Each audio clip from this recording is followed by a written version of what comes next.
Okay, so we'll start with a recap of last week, and then we'll sort of review last week in the breakout rooms as usual. And what we're going to do this week, we're going to look at something called the intensifiers. So I'll say more about those when we come to that. And then we'll have our tea break, and what I'm going to do is break up the intensifiers into two parts. And after the tea break, I look at the second part of the intensifiers, and then we'll do the home practice to finish the evening. So yeah, I'll leave that there for the moment. And stop the share. So just revisiting what we did last week. So we talked about the Abhidharma, how it describes 51 mental events in total. So the sum total of our experience of the world, the Abhidharma describes in 51 mental events.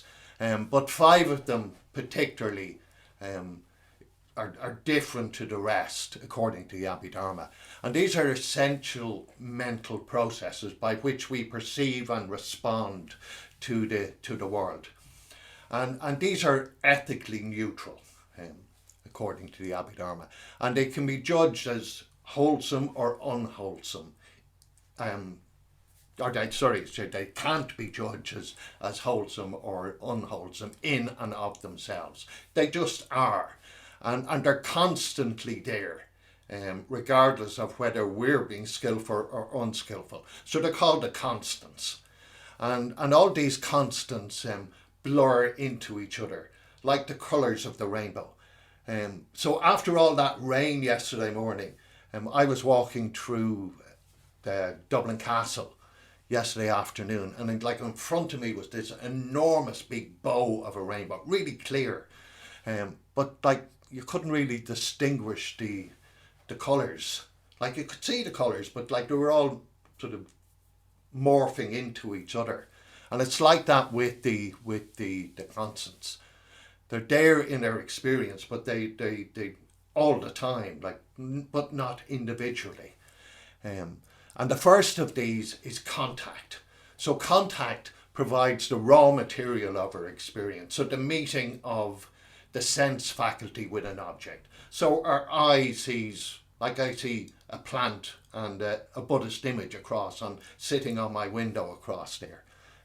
So there's a contact between that object or those objects and my sense faculty of the eye. And then we have feeling. And so feeling tone is a crucial aspect of the mind's response to contact. So it's very simple. When we have this contact with the sense of the object, we have so I see the plant and have a pleasant sort of feeling tones towards that. If I look out and I see it's raining like it was yesterday morning, they have a sort of unpleasant sense of that. Oh, look at that again, it's raining. There's an unpleasant. And if it's something sort of that I neither like or don't like, there's a neutral sense to that. So sometimes we think of neutral as neither pleasant or not sort of feeling at all, but it's not quite that. It's neither pleasant nor unpleasant.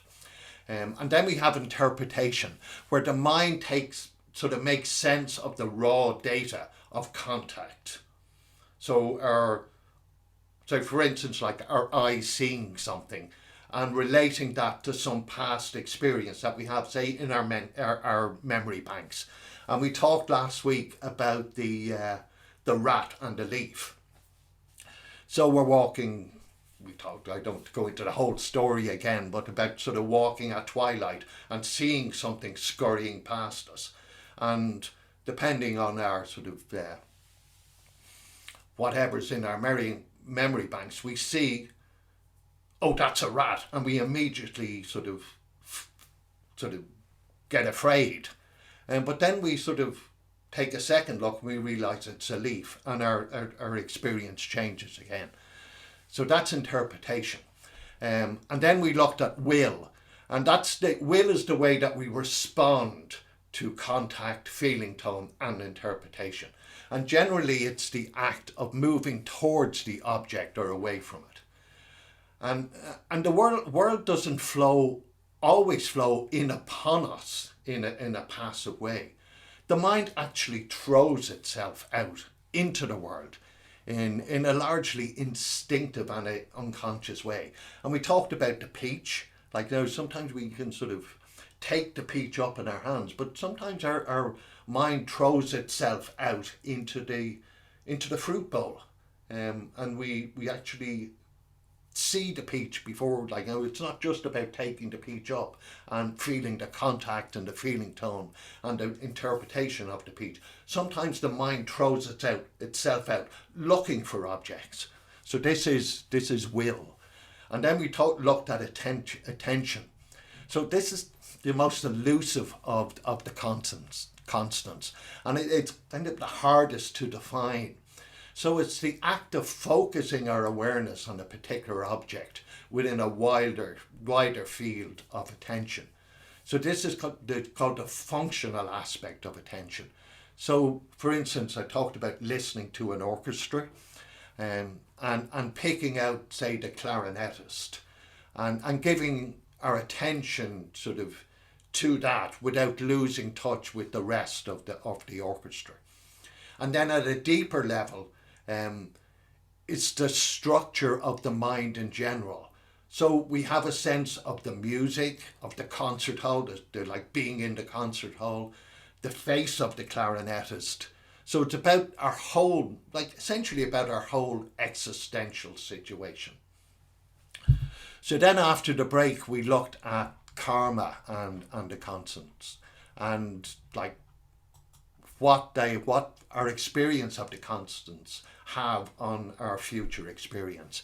And we did talk about a little about what karma is and sort of misconceptions that people often have about karma. And karma is just, the word karma just means action. And like this idea that actions have consequences. And this happens with our experience of the constants. And like contact, feeling, and some interpretation are non-karmic. So they don't set up future events for us. Whereas will and some interpretation and attention do set up future events for us. And then we did a reflection on the constants. So that was basically what we did last week. So I gave you a list of reflections. I obviously, like I said, don't expect you to do everything that I give you. You couldn't possibly, unless you had oceans of free time and did nothing else in your life. But the idea with this course, you do what you can. If you're doing something, you're doing the course basically. So what I want you to sort of discuss in the breakout rooms is how did you get on with the reflections during the week. The reading is important. The reading of the notes that you're sent in the email. But also if you've been reading the book. Now there's a lot in the book, but there's a lot of sort of interesting stuff in the book, but there is a lot of reading. So did you do the reading either of the notes and the book? And was it okay? Or was it very complicated? Samadhi can be kind of complicated. There is a lot in the book. And did you notice the constants in your meditation experience or in your daily life? Did you notice these experiences of like contact, sort of attention, will, etc.? And was it useful to notice these things? Did it make a difference to your experience? And did you learn anything by noticing these? So that's what I'd like you to discuss with each other in the breakout rooms. So that's 12 minutes with each other, just exploring your experience over the last week with the material. So when Katie is ready, we'll go into our breakout rooms. So we all settled. Hope you enjoyed the groups. A good chat. So this week we're looking at the intensifiers. And so in last week's notes, you'll have read about the constants of your experience, which we discussed earlier on, which describes how the mind engages with the world. And these are really useful, and we'll return to those again later in the course. But the constants aren't enough. They explain how consciousness can engage steadily with particular objects to the exclusion of others. Especially in meditation. But the authors of the Abhidharma were keenly interested in meditation, particularly. That's why this book, if you like, or these volumes of books actually, came into being. Seeing meditation as vital to the path to enlightenment, and whatever way we conceive that. So they analyze meditation in terms of 5 mental events. So what they call like object determining mental events. So intensifiers. And they intensify our engagement with specific objects of attention. So I'm just going to share my screen now again.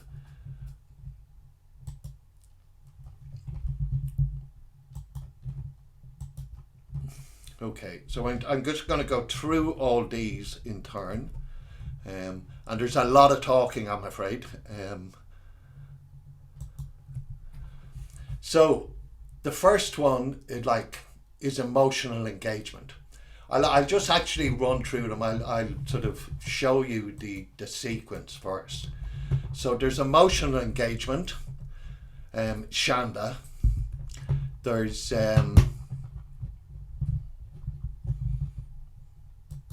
resolve,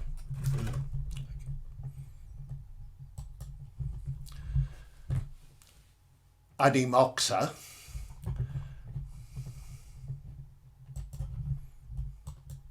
there's attentiveness, smriti, there's absorption. Now I'll do the first half, we'll concentrate on the first 3, and in the second half we look at absorption, Samadhi, and penetration, prajna, or prajna, depending on the what you basically what school you went to. My dad used to say, it's some sort of people insist on sort of particular sort of ways of pronouncing things. So so let's go through these now. Some general notes about it, like smriti, samadhi, and prajna. Some of you might have come across these before, and they appear regularly in the Buddhist tradition, and they have many different meanings. But they have here they have a much more broad and general meaning. So the intensifiers stretch from the most humble and everyday function of the human mind up to what is required for the attainment of Buddhahood itself. Okay, so it's quite broad. And people can experience them in very everyday situations. And they don't even have to be very ethical. So an example is a sniper experiencing intense concentration, which is samadhi, when waiting to fire on a target. And this isn't you can imagine, this isn't sort of a good thing dharmically speaking, waiting to sort of kill somebody. That's not a good thing when we dharmically speaking. So the intensifiers are not necessarily present in everyone to the same degree either. Some have them more fully developed than others. At lower levels, they have nothing to do with ethics and dharma or dharma practice. Some of the probably the most worst evils have been perpetrated by highly focused and driven people. And the intensifiers are not constants. So they're present in every mind moment. to sort of marked degrees. Sometimes the mind can just wander freely, but they do play an important part in human life. We wouldn't be human without them, without the ability to focus on things for a time. Like we clearly wouldn't be human without that ability. We would just flit around from stimulus to stimulus with no sustained purpose. The human animal would never have achieved anything without this ability to focus. And in and of themselves, the intensifiers are ethically neutral. They can be used for ends that are ethically positive and negative or indifferent. So go back to the sniper. That is clearly ethically negative. Somebody sort of taking aim and to sort of kill somebody. And they are vital for a Dharma life. We must develop them sort of far beyond their average strength if we are sort of have focus on Buddhahood, or even developing beyond where we are now. So we can, if we want to break through the illusion that we built in the way our minds are structured, to see how things really are. So this requires an intensity of mental focus that is almost superhuman to get to sort of, when we're talking about sort of the reaching Buddhahood. So we can see their importance in the practice of meditation. We strengthen the intensifiers until they finally penetrate the true nature of the meditative object. So the whole of the spiritual life depends upon and can be seen in the terms of the intensifiers. In the Dharma life, they are mainly sequential. They are in fact sort of like emotional engagement, and then emotional engagement focused, sustained, intensified, and then applied. So let's have a look at them individually. So emotional engagement, chanda, usually translated as interest, but this is a bit too weak. Really, it's the engagement of our desires. So finding something interesting or attractive, even fascinating, so that we desire to be more deeply involved with it in some way. In the Dharma life, it's what draws one will towards the goal. If you drift away, it's because your emotional engagement isn't strong enough. Even if your intellect is saying otherwise. So yeah, I really want this. Your mind is saying sort of otherwise, but if your emotional engagement isn't strong enough, we drift away. It's not just what we're attracted to. This can be expressed negatively as well. Such as a healthy desire not to engage with a certain something. So a healthy disenchantment or a revulsion with being in an unpleasant, aggressive workplace, for instance. You just want nothing to do with it. So this can be a sort of a form of emotional engagement too. So the Dharma life requires a positive emotional engagement. Positive emotional engagement means an attraction to the long-term goals of the Dharma in whatever way we conceive that. So you're inspired by the Buddha maybe, and how he behaved. So you want to try and emulate that in some way. You're inspired by the Dharma and feel a deep existential desire maybe to sort of understand the true nature of things. You're inspired by seeing friendship in the Sangha, and so form an inspiration to sort of, or an aspiration shall I say, to build friendships in the Dharma. And in meditation then you should maybe cultivate an emotional engagement with the object of concentration. So with the breath, or like with the mindfulness of breathing, we want to be with the breath, or with the metta bhavana practice. We want to really sort of engage with metta, with metta for a friend, with metta for the neutral person, etc., etc. So we feel fascinated by the process of breathing, say, the sensations of breathing. And as much as we'd like to listen to a piece of music, say, or feast our eyes on a beautiful landscape, we really, really get sort of fascinated by the process of breathing in the same way. So the abstract understanding that practice is good for you is not enough. We need this emotional engagement. We need this help of the emotional engagement with it to do it effectively, really. So it kind of questions for you, just to ponder. Where is this chanda for you? This desire, this attractiveness in your life? What is your emotional interest that brought you to sort of engage with the Dublin Buddhist Centre? What brought you on the course? Like, what was the emotion? Because there had to be some emotional engagement that sort of brought you on this course.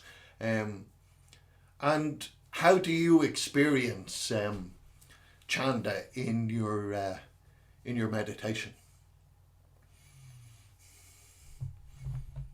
So there's something to ponder. You can put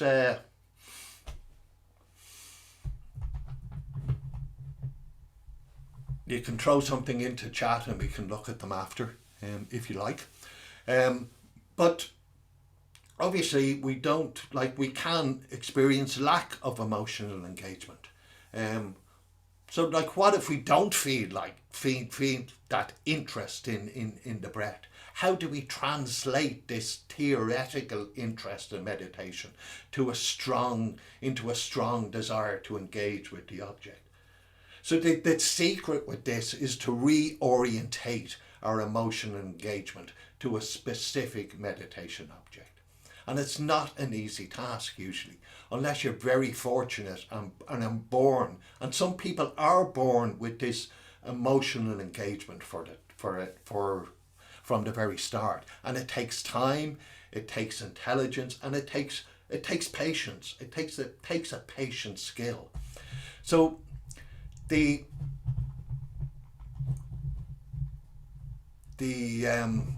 sorry, I sort of touched something and went back. I'll go back there. You're seeing something you don't need. There we go. So there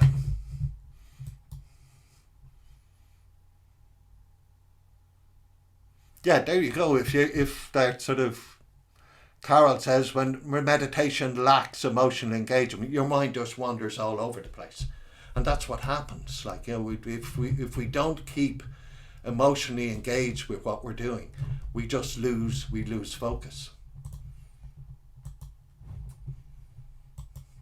So let's go on. How do we do this? How do we and our environment and our lifestyle, it's what sort of helps us to engage with this. So the first step is to set up the right circumstances so our emotional engagement is free to flow, naturally with the object of meditation. And environment is like finding or creating a situation that's conducive to our meditation will greatly aid our efforts. If you feel repelled or not comfortable even in what's around you, it'll be very difficult to meditate. You'll feel agitated and dull. I'm really lucky here. I live in this house by myself, like a small sort of artisan dwelling, almost in the inner city. And I have a whole room here that's both my library and sort of meditation room, and it's filled with Buddhist images. It's filled with my Buddhist books, my poetry books and that. And it's filled with things that sort of motivate me towards practice. So I sit in this quiet shrine room with beautiful images, things that inspire me. Everything sort of, it's not always laid out tastefully. I'm not I sort of don't have always have this as aesthetic sort of sense, but it does inspire me. And so if we have that, like it's a busy road outside, like, and it can be disruptive and that, but there's a sense of having all this stuff around me that brings this sense of peace or that. And this is important in the very much in the early days, when you get sort of to have this sense, to bring this sense of calm, this sense of peace into your practice. And it gets easier as you get more experienced. Lifestyle makes an enormous difference too. If we follow a lifestyle of constant stimulation, like we foster and cultivate mental distraction, like we're constantly going here, there and everywhere. We're constantly on screens and stuff like that. That doesn't help. Like some of us live a life that almost amounts to systematic cultivation of distraction. Like my day today after this is crazy. I'm going from one social situation to the other. Now I'm going to have to manage that. It's meetings with friends and family, lunch, then dinner. But like, you can do that, but you have to manage it mindfully. We basically, what happens, we don't pay anywhere near enough attention to how we are in situations. So distraction becomes habitual, and we experience it. If we experience it off the cushion, then we experience it on the cushion. So we do have to sort of change our lifestyle to some extent. I've way too much on today, but it was unavoidable because there's a sort of like a thing with friends at lunchtime, and my brother's 60 today, so there's a family dinner tonight, and I couldn't just sort of say, no, I'm not going. It's something we can manage. Like, friendship is important. The human environment is very important. That's why the lunch this afternoon is important, because it's like lunch with Buddhist friends. Because especially friendship with people who share our desire to cultivate emotional engagement with the Dharma or with meditation.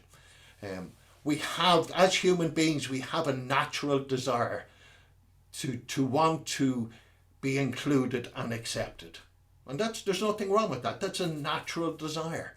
So it's very helpful to be able to share our interest and practice of meditation and Buddhism with other people.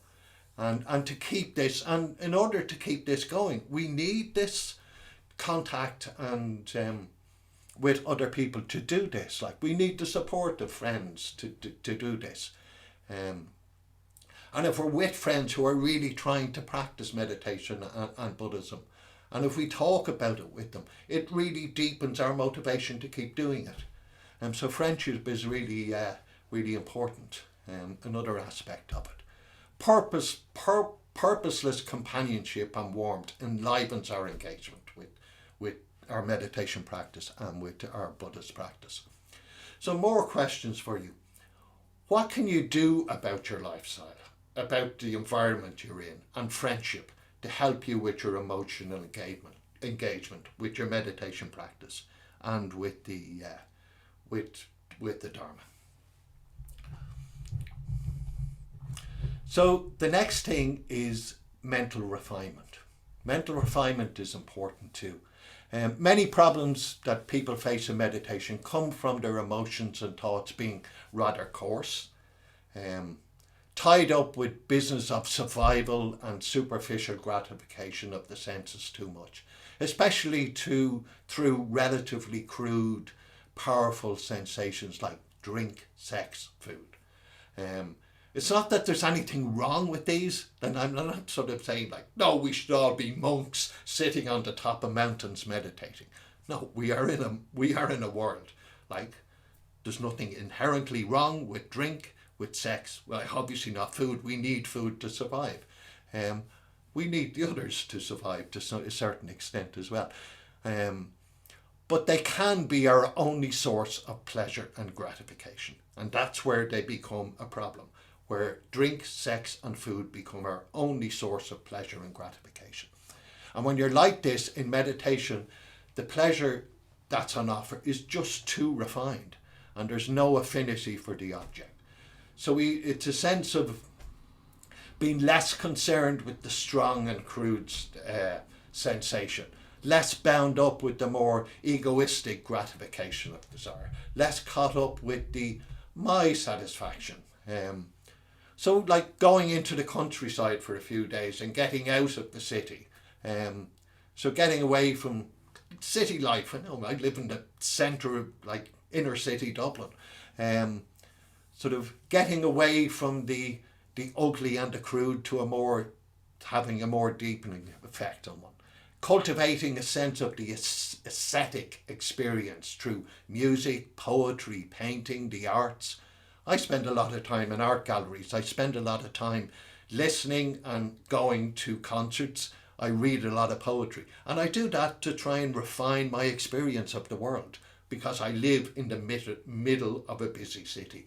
Moving away of the pleasures that are sugary, such as internet surfing, social media. I spend too much time on social media.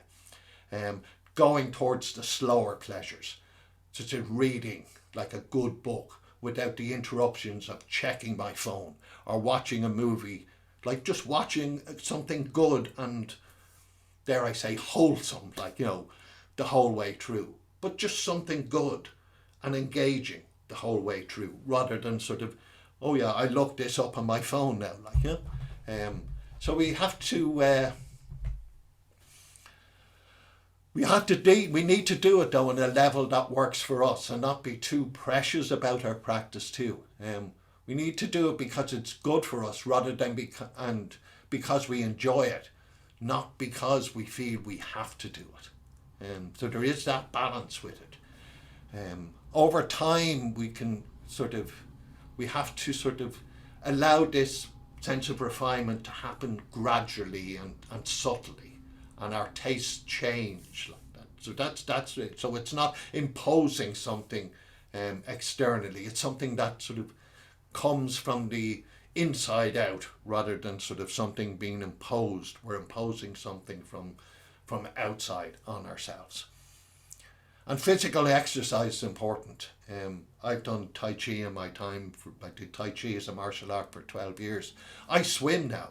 I swim 4 mornings a week after my meditation practice. And I find that helps the sort of mental refinement process. There's a strong emotional effect on me. Just getting into the pool after my hour's meditation in the morning and just swimming for a half an hour. I do a little bit of yoga. I don't do enough yoga, but something like, it's like swimming, I would say, yoga, dance, Tai Chi, Qigong, whatever. And it'd be quite meditative in themselves. I find the swimming meditative. So, more questions for you. Are we refining ourselves? Do we even think that we need to refine ourselves? And where do we experience our pleasures?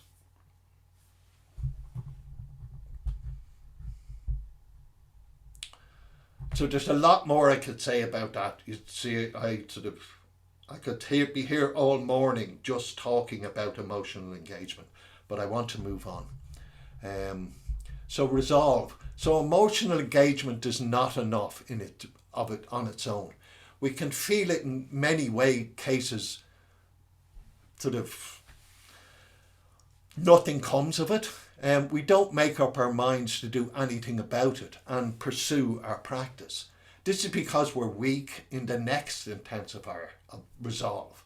When we don't have resolve, the limited emotional engagement that we have, it's sort of like we feel it in the moment, but it dissipates. Resolve has 2 sides to it. So there's conviction and commitment. So conviction is the cognitive side of it, or our thinking side of it. So our firm belief that the object really is worthwhile. So we have this conviction that like meditation is worthwhile. It means it's a means of attaining something we want. So whatever our sort of ideas behind wanting to meditate and wanting to sort of engage with the meditation is, whatever our reason. So a strong conviction arises only when we have overcome doubts, any doubts that we might have about the whatever it is we're pursuing. So doubts in the Dharma practice, or doubts in about meditation, or that. So commitment requires effort. So it's a sense of standing up to comments and criticism, even comments and criticism because of from ourselves. And sometimes it can feel safer to chronically doubt. I know that from my own experience. There can be doubt because we haven't made up our mind yet, and we can dither, because sometimes dithering is easier than actually engaging with stuff. So it's important to stay with stuff and not rush it. And this can lead to it being resolved on a much deeper level. So it's important not to remain in doubt too long. And this is where friendship can come in, talking about our experience of meditation or engagement with Buddhism. It's just the support of other people who are going through the same process, basically.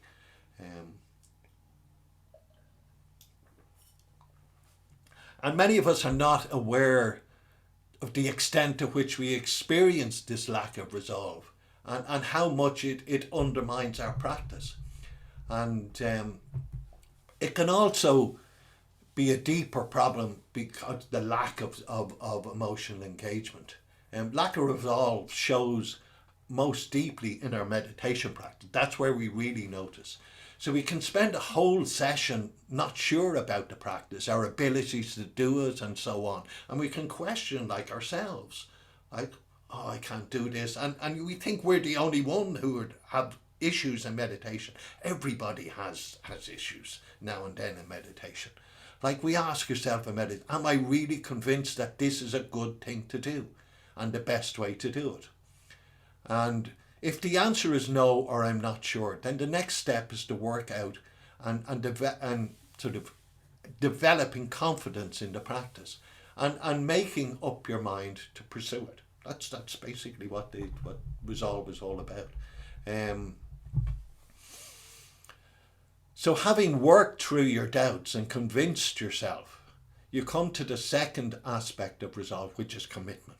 So once you've worked through your doubts, and you sort of have decided that this is something worthwhile, and you can only do that, you can only get over doubts by actually engaging. Sometimes what we do, if we doubts, we just abandon stuff. We just say, oh, no, it's not good, and we just let go of it.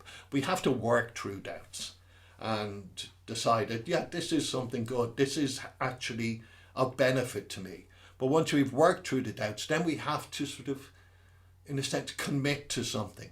So you dedicate to yourself to acting upon the conviction, and you put your emotional weight behind it then.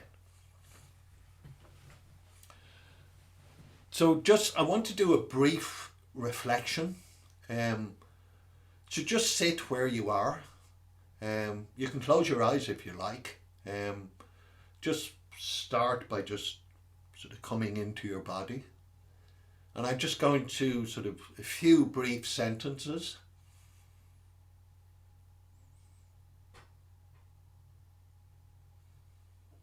And don't try and turn these over in your mind.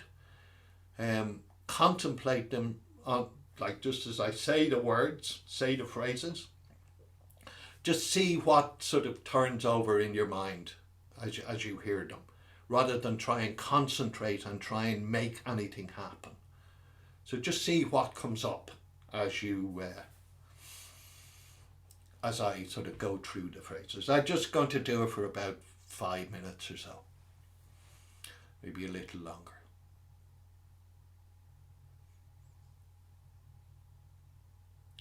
So how would you briefly summarize what the Dharma means to you? Or what, let's say, Buddhism means to you?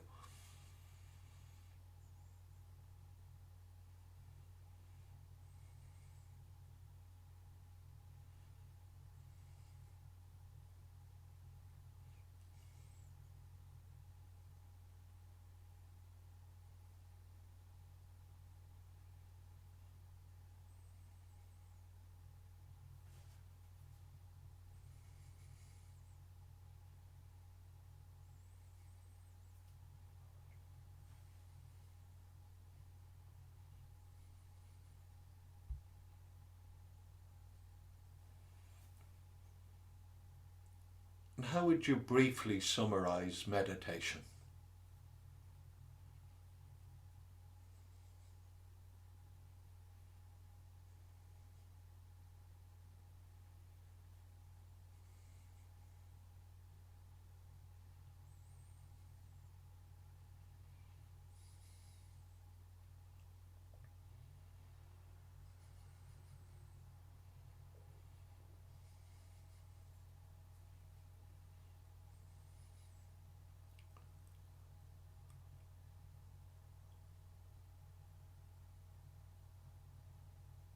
And are you intellectually convinced by this?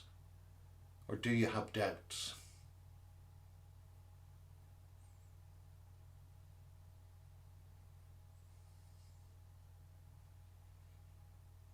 Remember, there are no right or wrong answers. Whatever comes up in your experience. Do you believe in them?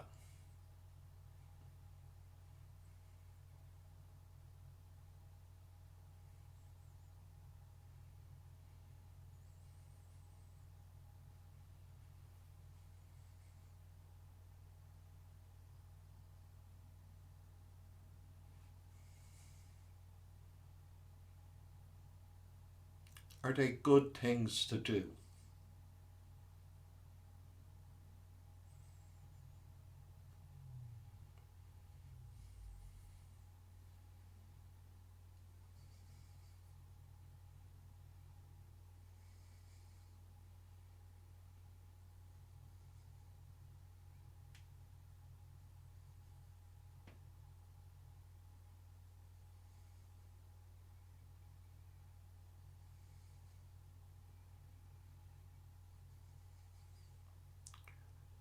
And are we committed to living this out?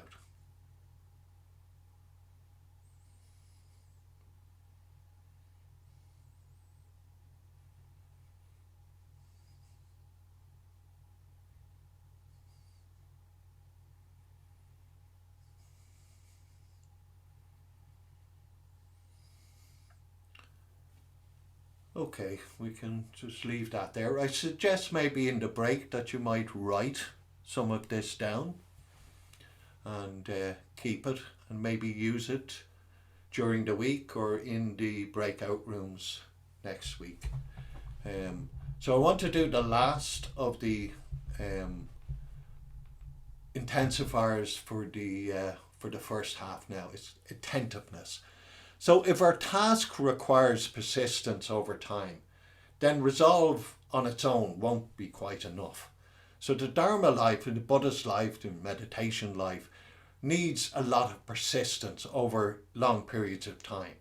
Like I've been meditating, I started meditating over 40 years ago. And like I haven't been meditating persistently for 40 years. And the reason that I haven't been sitting on the cushion for every day for 40 years was because of like there wasn't enough resolve there in the early days, but there was also wasn't enough attentiveness, which is what I'm going to talk about. So it needs a lot of persistence. There wasn't this persistence over long periods of time. That only came about sort of halfway through, about 20 years ago, I think. And it was a lot to do with getting involved in the Dublin Buddhist Centre. And it was a lot to do with friendship, which is where I saw the connection between friendship and a meditation practice. Well, if you lack the mental muscle to sustain the commitment indefinitely in the face of competing non-dharmic objects of emotional engagement. So that's what was wrong. I didn't have the muscle, if you like, to maintain the commitment over time against the sort of non-dharmic stuff like going to the pub and whatever else, and it can be quite humiliating. We feel strongly motivated to complete some task. We're dedicated and commit ourselves to it, and then we find ourselves doing something else. Your mind just drifts away from it. There are distractions. We need something to make like say for instance my day today, like I explained, it's busy. But I'll get up tomorrow morning and I will meditate. There were times when I couldn't do that because I'd get too caught up in the day. I'd have too many drinks tonight and I wouldn't get up in the morning. So we need something to make our engagement and resolve stretch much further. We need to sustain our mental focus. We need to develop this attentiveness. And in meditation, attentiveness means simply holding one's mind to the practice. So it's remembering not to forget, the capacity to keep steering back towards the object of meditation without wandering from it too long. So it's like when we we're sitting doing the mindfulness of breathing, and we get distracted. Like I get distracted, depending on and the distraction comes from what we put into our mind. But not straying too long for it. So we do know we come back to the object of meditation. And this sense of attentiveness, it blossoms naturally out of engagement. And so this is why it's a sequential system, as I say. So we have the engagement, we have the resolve, and then the attentiveness blossoms naturally out of that. Though it's not always in a very strongly focused way.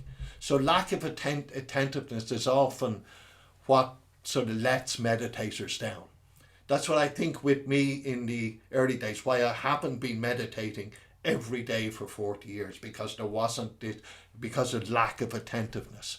So how do we cultivate this in meditation? The key is to notice what we do outside of meditation. So what I was saying, when we meditate, we come face to face with all the mental habits that we have unintentionally cultivated in our lives off the cushion. So all the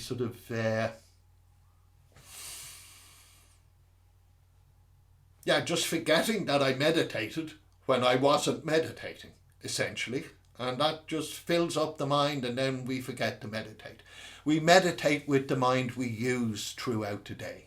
So watching much Netflix, like binge watching Netflix, spending too much time on social media, being too busy, generally, having too busy a life is not conducive to having a meditative life.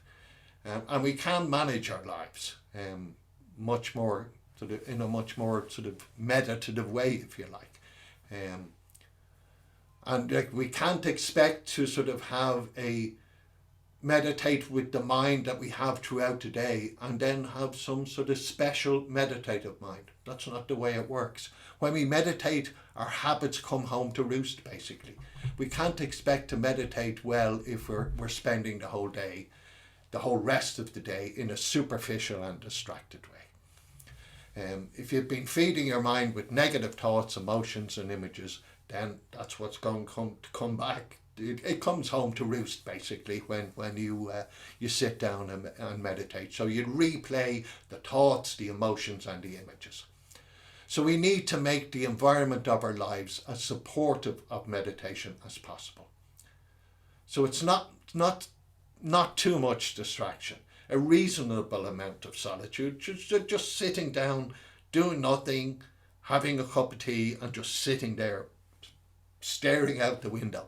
Our teacher Sangharashtra talked about the great mandala of usefulness. So we don't always have to be doing something, just sitting down, doing nothing and giving ourselves space to just unwind. And that does make a huge difference in our meditation practice. And this is what where we can cultivate attentiveness. So attentiveness in daily life is less about learning a technique and more about shaping your life so it promotes more mindfulness. That's basically all it is. It's not something magic. Structure can help in your day, like having a structure to your day rather than a chaotic. I used to live my life in a very chaotic way. And having some structure in my day is much more conducive to a meditative life.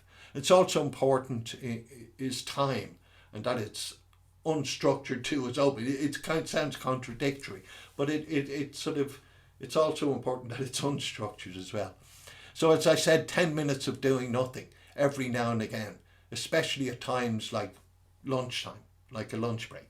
Like the weather is beginning to sort of to get a bit better. So just like if you're working at home, a lot of people are still working at home, just going into the garden with a cup of tea and just sitting there doing nothing, watching whatever's going on around you. So the most important aspect is one's ethical conduct though. Unskillful conduct required a split in consciousness where one is not really acknowledging what one is doing is harmful to oneself and others. So the mind is divided and can't sort of become concentrated beyond a certain point. So there'd be a background of disquiet that's going on and unease. Particularly I've always found this around around truthfulness.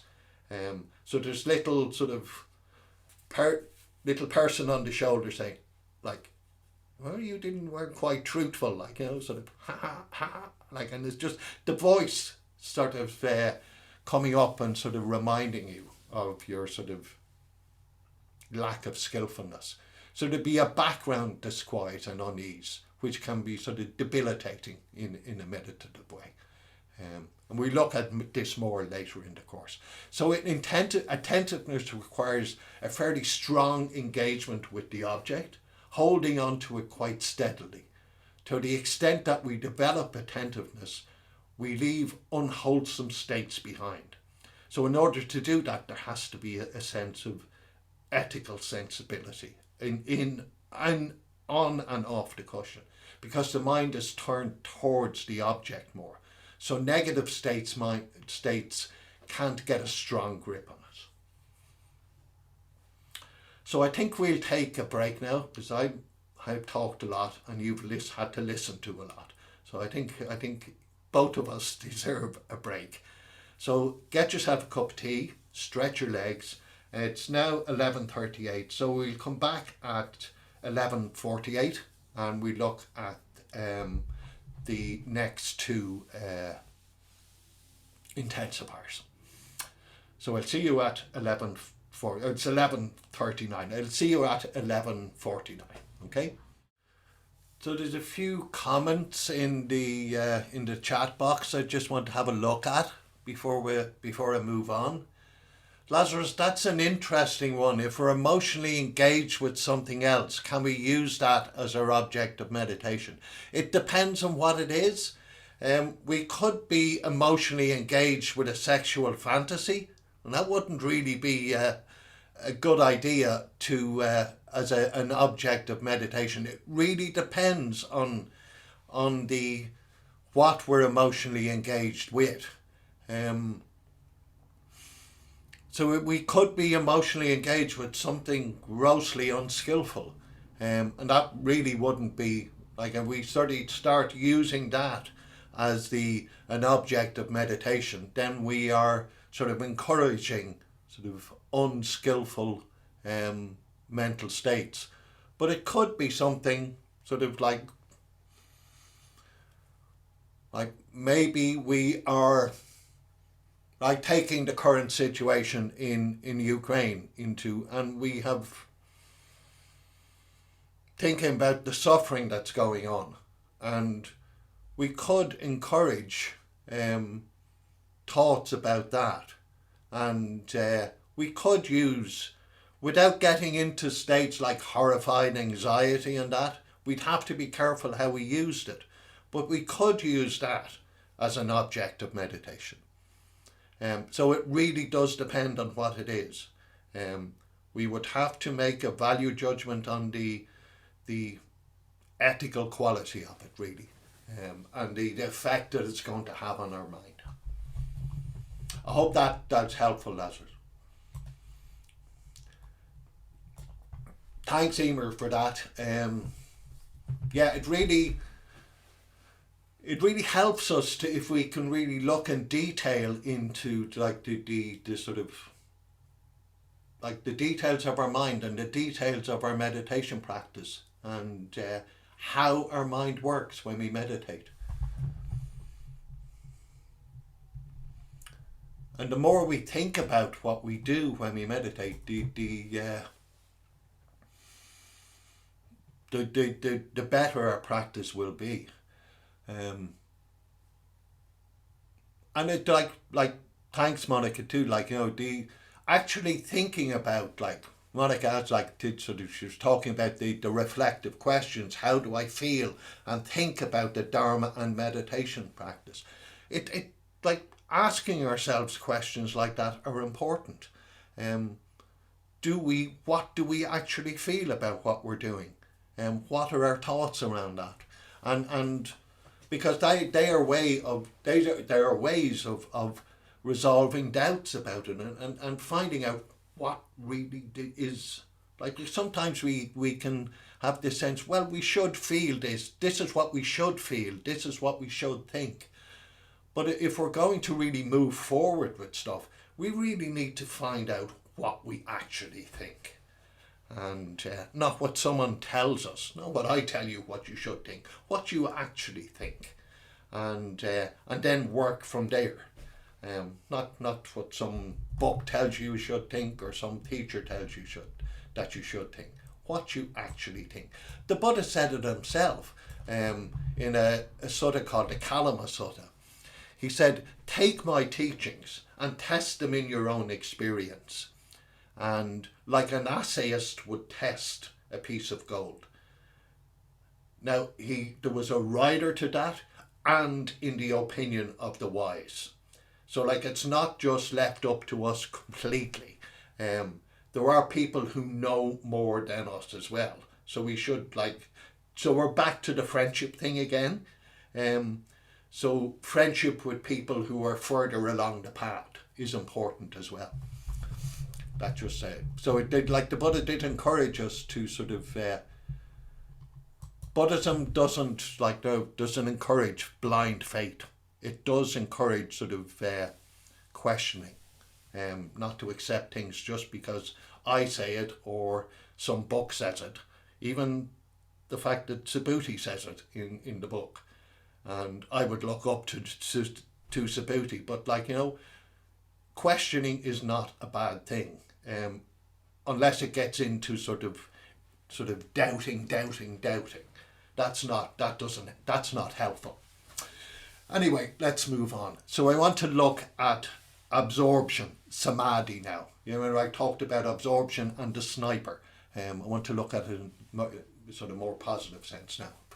So with absorption is the sense of meditative strength absorption.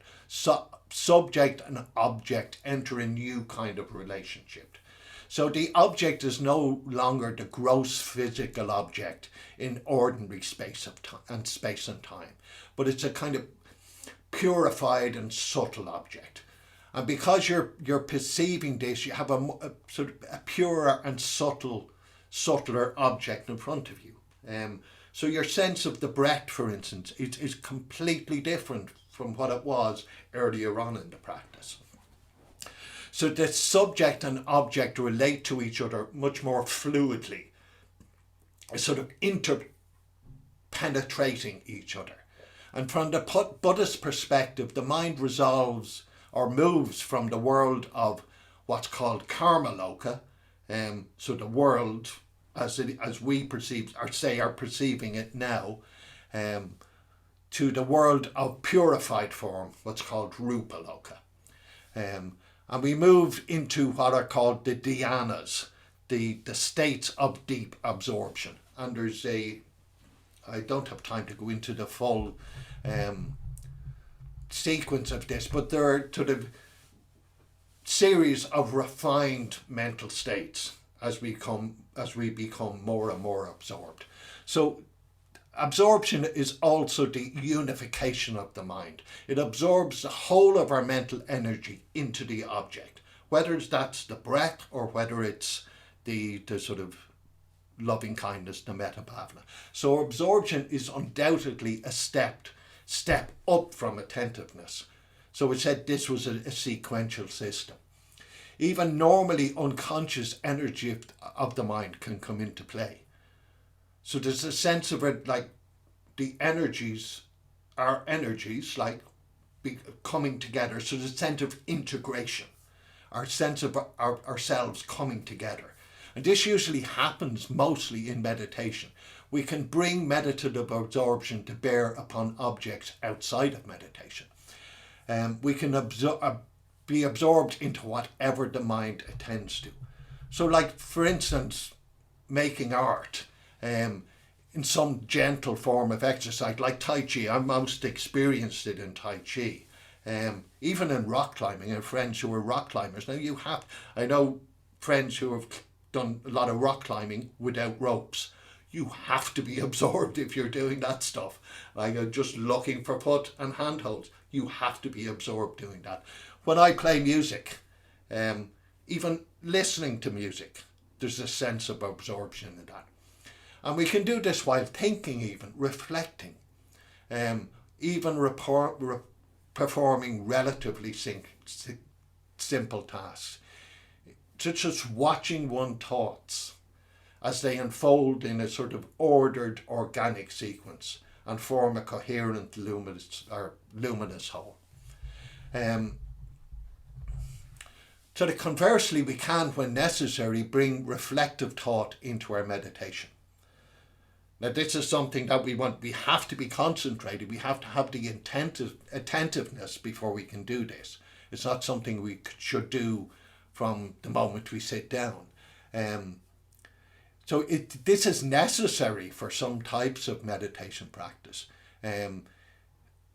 It's the ideal state in which to do any practice that requires the mind to range over a variety of subjects, or to explore the ramification of a conceptual object.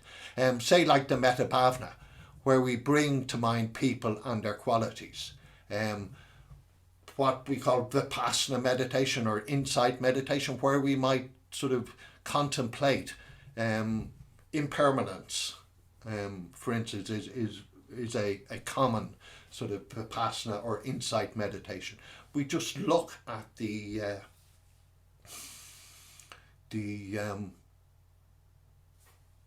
truth of impermanence in our meditation practice. So the next one is penetration, or prajna, as I said earlier. So as we get more and more deeply absorbed, we go deeply through the dhyanas. So maybe I'll say something about the dhyanas. So the first one, so what we do is when we start, attentiveness really is, so we start at something called access concentration. Now sometimes people see colours in access concentration. This is when the mind starts to settle. When we really start to sort of to let go of the distractions in the mind. Sometimes people see colours. I've seen it, I've had physical sort of sensations with it. Sometimes I can feel that small. Sometimes I can feel like a Michelin man. It just distorts our whole, and it's just a sense that the mind is settling, and it just sort of, does strange things with our perception. And it is a sign that the mind is settling. So if you've had experiences like that in meditation, where you feel like you're filling the room almost, or you feel that size, or sometimes people relate that they feel upside down, they see colours, that's a good sign that your mind is settling. So that's called access. It's called samadhi. So it's access concentration. And then we move into the dhyanas. So these sort of states of concentration, this sequential states of concentration. And the first one is this sense of our energies integrating. So the first one is described as, anybody who's done science in school here will have learned about it's gone. God, my like science teachers would be sort of rolling in their graves because they're probably all dead. A saturated solution. So in the tradition, it's talked about soap powder and water, and you get a totally saturated solution. Put the soap powder in the water, and where you can get no more solid in the water, and you can't tell the difference between the water and the solid. And so this is an indication that of total integration of all our energies. And it's not that thought stops, but there's a sense that thought has slowed down. I couldn't really describe it anymore. It's just the sense that we can just feel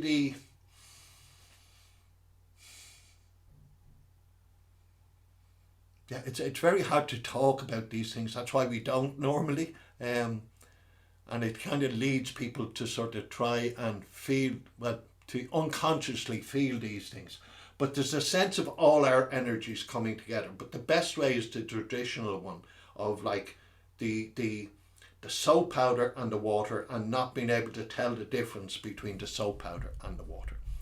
And then the next one is of water, like feeling like a well of water bubbling up through you.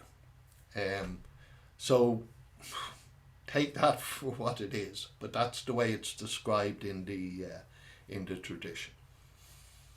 And the last one is like the feeling that there's a third one, but I'm just going to tell you the last one. Like you've gone into it, like now we're talking about ancient India. It's warm. You get into a cool river, and then you wrap yourself in robes, and this feeling of utter peace that has, utter contentment of just sitting in these robes after the coolness of the river, the sense of contentment of being wrapped in the robes. It makes sense to me, but it hasn't always. There's another teacher who talks about, no, I'll just confuse you if I tell you. He talks about sitting. Part of it is looking into, early on, you're looking into the ring of the donut. And as you move in later, you're sitting inside the ring of the donut. And I probably just confuse you, but it makes sense to me. But so these are the dhyanas, okay? So as we get more and more deeply absorbed, we go deeper through the dhyanas. So the subject and object draw closer and closer. And yet we never sort of meet they never really meet within a finite distance of each other. So in absorption, there's always a barrier between self and other. Okay, so even if it's very, very subtle, there's always a little barrier there. And to remove this last barrier, we need a higher factor than absorption. We need penetration. And this penetration is now backed by the weight of all the energies of the mind gathered together in absorption. So as we get to this last stage of dhyana, all the energies of the mind are gathered together in absorption. And this penetrate is called analytical intelligence. So it's a deep intelligence that analyzes and sees the truth. And with a purified mind, remember this is beyond the experience of most people. And it's people who have been meditating a long, long time. So with the purified mind, we reflect upon the object of absorption and see its true nature, especially what are called the three lakshanas, the objects of conditioned existence. So impermanence, insubstantiality, and the non-self. So when we see it arises in dependence, we see that it arises in dependence on conditions. So everything, one of the great teachings of the Buddha is that everything arises upon conditions. So everything that happens to us arises upon dependence on conditions. And because it arises in dependence on conditions, it's impermanent. Because once a condition falls away, then the thing falls away. So the greatest example is a flower. The flower grows from a seed or a bulb and grows from the ground. The conditions are the rain, the sun, the fact that there is a seed or a bulb. It grows into bloom, and then it has a natural cycle and dies away. So it's impermanent. We see it lacks any abiding substance of its own. Like the flower exists, we see the flower exists, but the flower doesn't exist in and of itself. It doesn't have its own being, that's sense of being, that's like separate from the conditions that caused it to come into being. It doesn't have, it's not separate of the sun, the conditions in the soil, the rain, all the nutrients, or the bulb, or the seed. All of those things, and probably unseen conditions, cause that to come into being. So the flower as an entity, and us as entities, don't have our own substantial being. So we see therefore that it cannot bring us any lasting satisfaction. Anything cannot bring us any lasting satisfaction. And that's pinnacle, this transcendental penetration of the object. And that's what we do.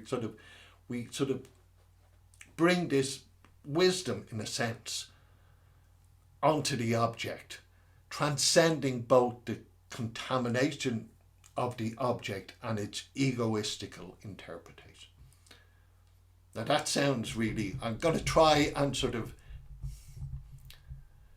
simplify that. That's heavy language. So on a more everyday level, in the mindfulness of breathing, for instance, you might see that the trial action is inherently in the breath. So it changes constantly. Like if we just take a moment now, I'll stop talking and we just notice our breath.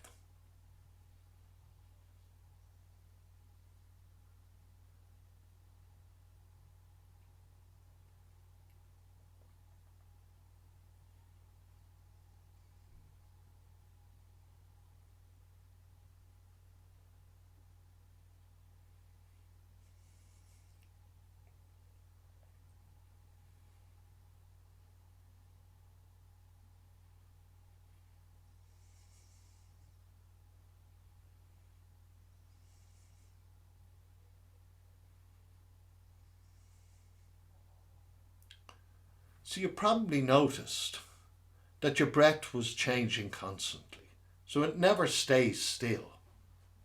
Like it's constantly moving. And there's no such thing as the breath really. It's simply a flow of sensation dependently arising. Like it's not even our breath. It's just air coming into the body and going out of the body. And one day that breath will stop and we're going to die. And clinging onto life in this way gives rise to suffering. I was talking to a friend yesterday. She's quite talks to me a lot about impermanence. And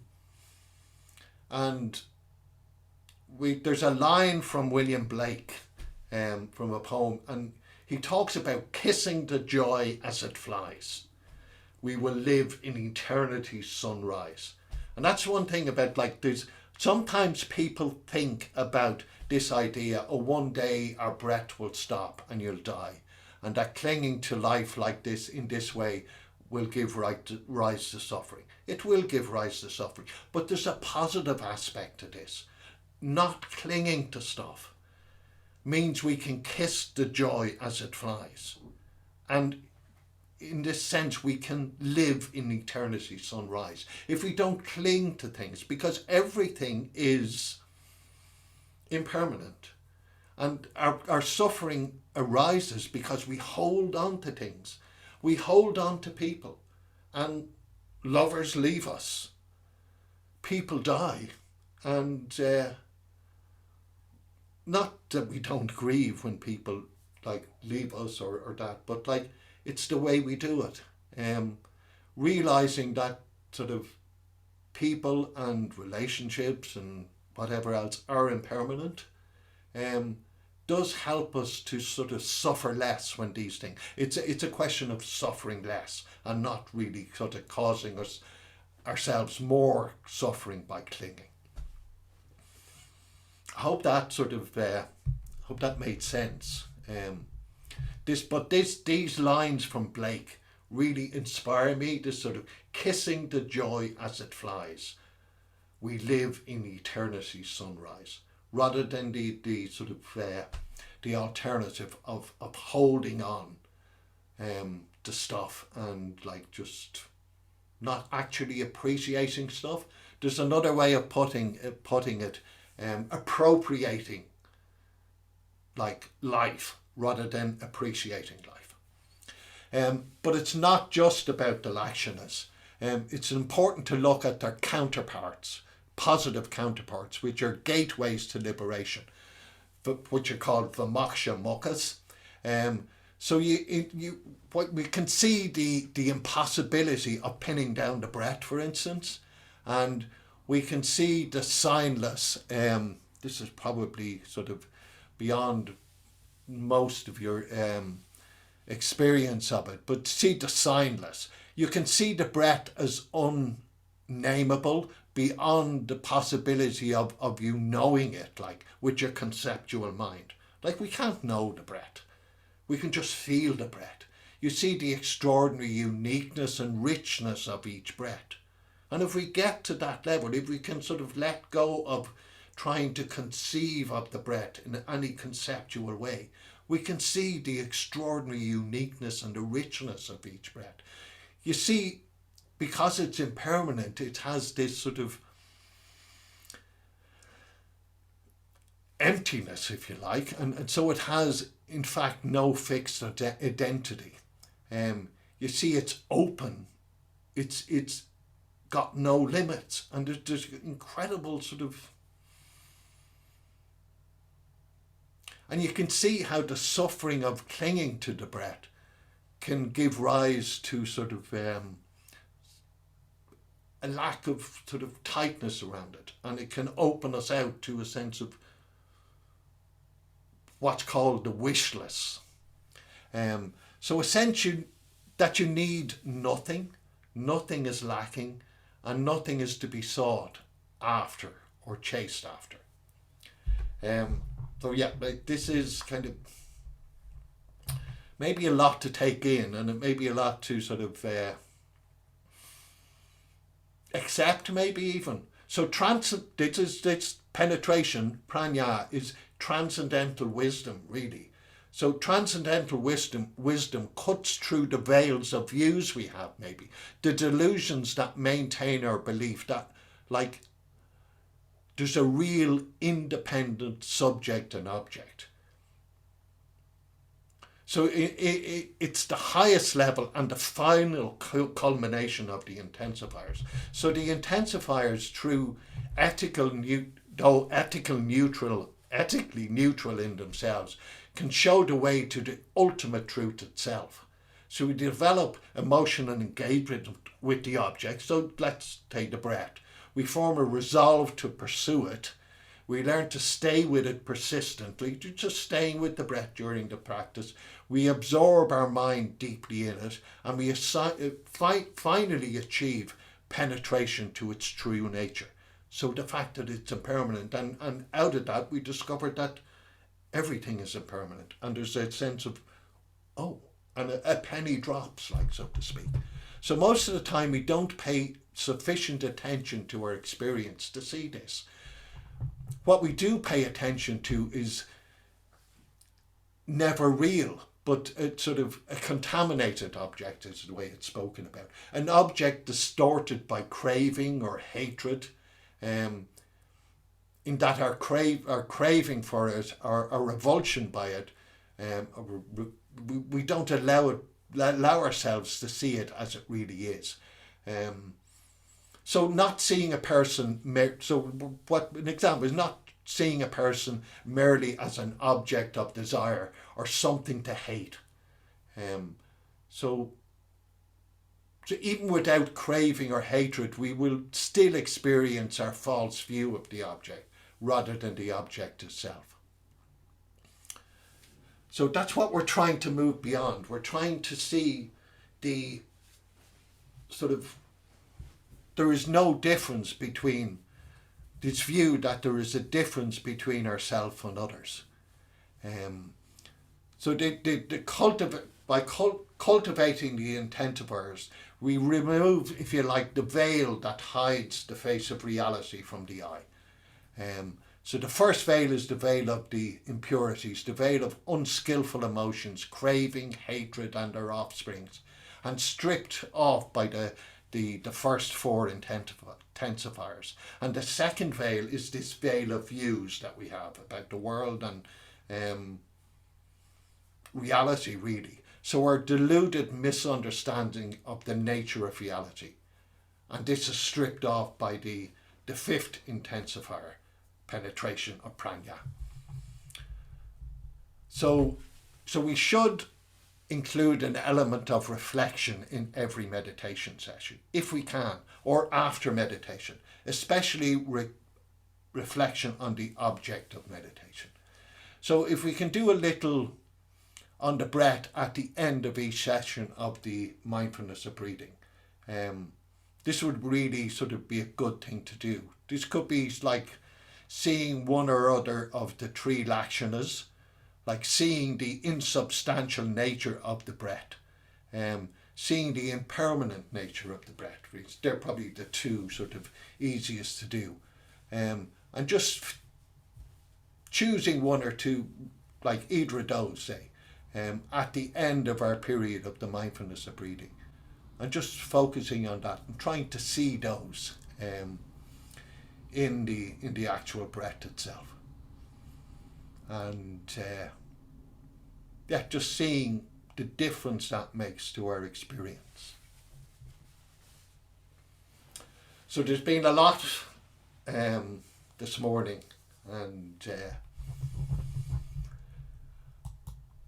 so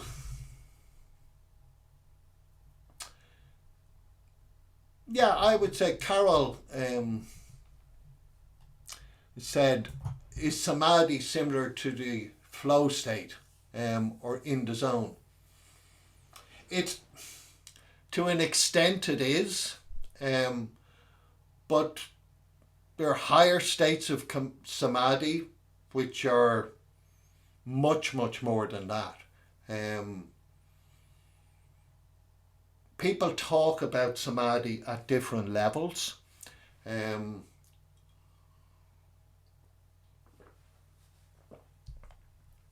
Like I said at the start, we can, like in terms of the intensifiers, when we're talking about Samadhi, we're talking about much more general terms. So like, the flow state or being in the zone is much more appropriate to what we're talking here.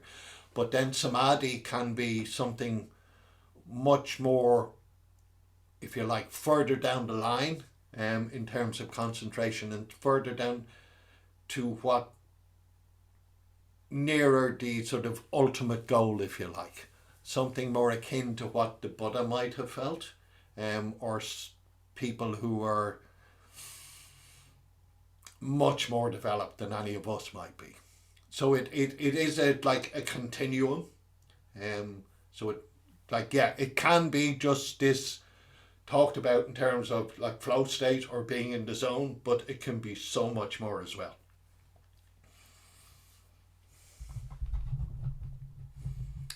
So if there are like any other sort of questions, comments, let's just take a breather now, and I'll try and answer them. It is a complicated subject.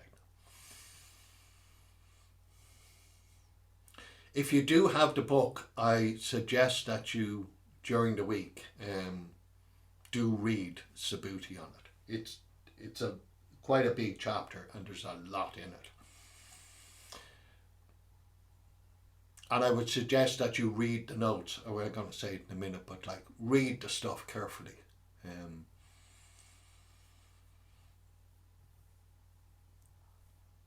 Because in order to be able to absorb it, you need to be able to read it a few times.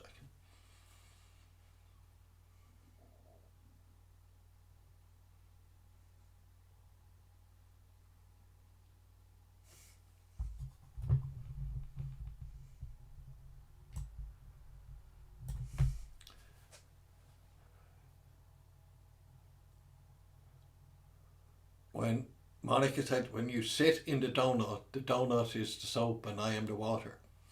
That's very...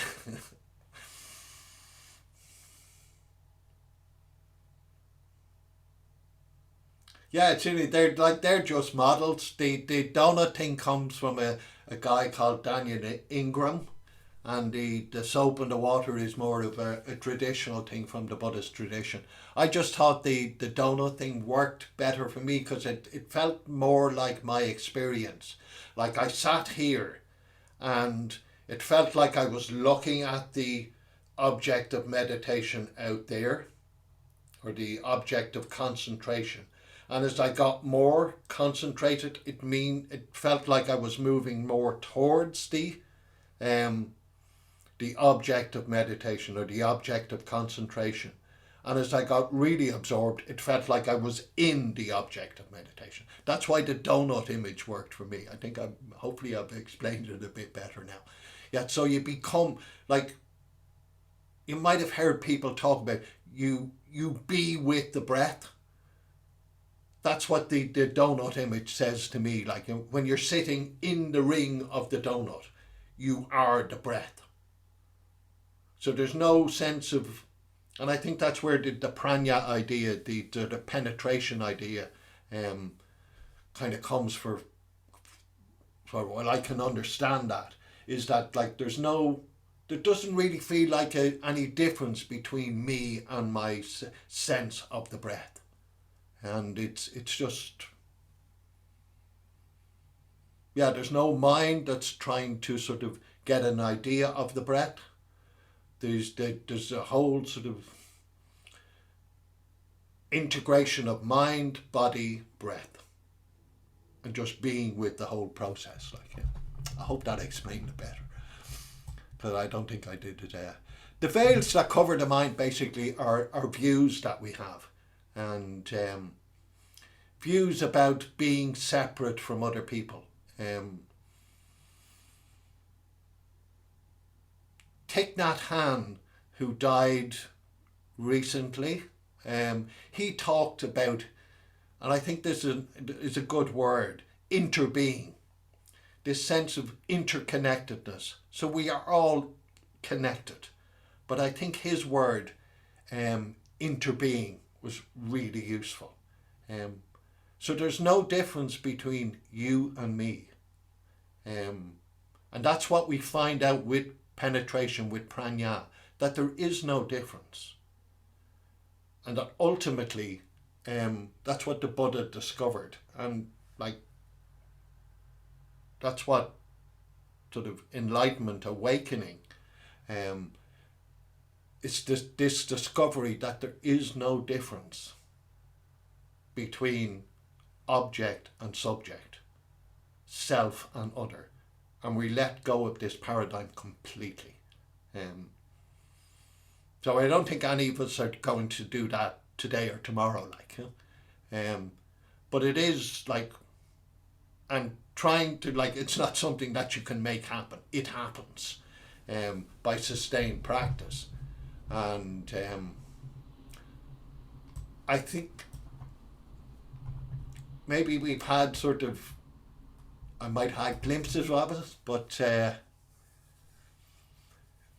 yeah, Paddy, it does take time to resolve, to absorb. This is like, I'm still trying to absorb this stuff after like reading this book several times. I'm been meditating a long time and I'm still trying to absorb it. Yeah, it is not sort of straightforward, really. If it was like, well, really, I suppose if it was straightforward, would it be that useful? Would it actually mean anything if it was that straightforward? It's been incredibly useful for my life. It has transformed my relationship with the world and how I view the world, how I view myself, my place in the world. But it's taken a lot of work. It's, well, taken a lot of time on the cushion and off the cushion to absorb it. But it is useful and it is worthwhile. I would definitely sort of say that. So let's have a look at the homework. I hope you found the morning useful anyway. And but like, do spend time. But that's what I'm going to say is that part of so read the handout notes carefully to ensure that you understand both the constants and the intensifiers. That's important. Is to read them reflectively. If you are reading the book, do the same. Don't try and speed read it. Read passages and just think about them and then go on to the next passage. Try and sort of really understand what you're reading. And do spend time, do nothing if you can. Like just sitting after meditation, just doing nothing and just seeing what flows through your mind. Because sometimes we can get amazing insights just by doing nothing. Just have a look. How is your emotional engagement with you're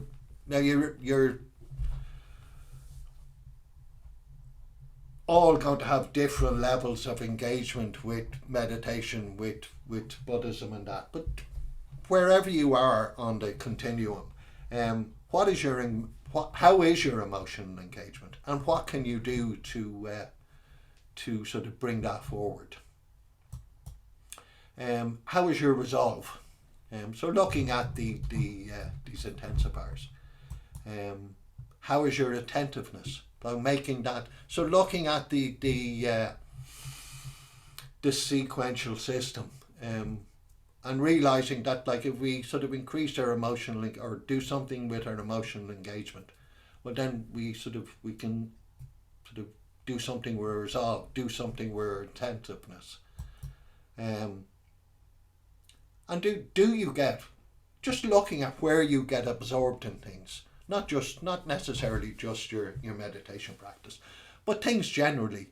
And if you can do it in other things, if you can, like, if any of you paint, if you gardening, play music, sitting down at the piano, playing guitar, whatever it is, just seeing where you can get absorbed. People do it playing computer games.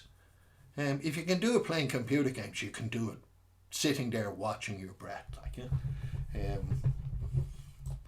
So yeah, and do we see the nature of things? Can we penetrate the true nature of things? Is that possible for us in any sort of? We're not expecting anybody to get enlightened next week, but like, oh, could happen. But like, do we see the true nature of things? Can we penetrate that in any small way at all? So there's a lot there for the week. These will come in the notes for the week. So you could write them down now if you like, but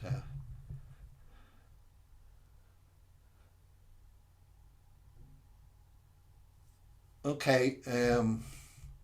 Isabel saying something about the notes, confused by section of last week's notes on page 4 about wise and unwise attention. After looking at the book, decided that there was an error in the typing. Okay.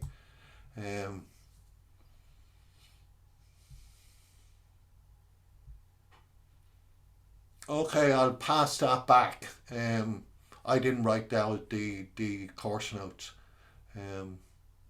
I will pass that back. Thank you for that, Isabel. That's so. There was a there is an error in those. I might actually go back and edit that for the next time. Okay, Shine, for this week. It's now 12:31. Enjoy the reading, the practice for the week, and we'll see you next week when we will look at contentment, goodwill, and compassion. So basically, the Enlightenment experience of the Buddha. We'll start by looking at the the opposite of those, which is our experience, which is like craving and the likes. But you need to see our experience before we can see the Buddha's experience. So that's what we look at next week. So have a good week, and we'll see you next week. Okay, take care. Bye bye.